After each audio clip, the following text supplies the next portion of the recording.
Under our go-to menu, we have questions. I know for myself, I often have questions that I need to ask somebody or a question somebody needs to ask me. And I don't like to ask somebody the same question more than once. And I also don't like to send somebody 3 or 4 or 5 different emails just because questions come to me one at a time. So I've created a place where you can create questions for a specific person, set whether there's a priority on that question. You can type your question and hit save, and what it's going to do here is it's just going to store that question. You might find this useful if somebody that you had something to ask them. I know that happens to me a lot of times. You can't remember specifically what it is. This gives you a place to do that. Now, just storing the question by itself isn't good enough because that person needs to know that you have a question for them, right?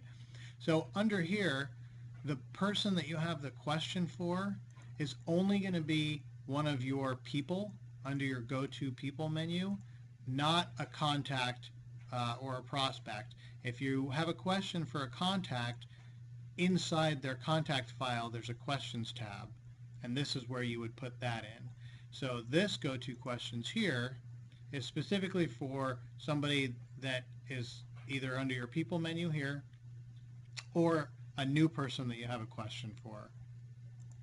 And when they log in, one of these tabs, this one here, see, this one shows there's a question, it shows new, and this person's going to see that they have a question that needs to be answered, so they can then go to the question and then they can respond to the question here. Here's the question, here's their response. They add the response, and then it's going to show that the responses are pending. For you, you'll then be notified so that you can go in and see what their response is. One of the nice things about this feature is next time you have the same question, you don't have to ask them again. You can just look in your history of questions and see what their answer was last time.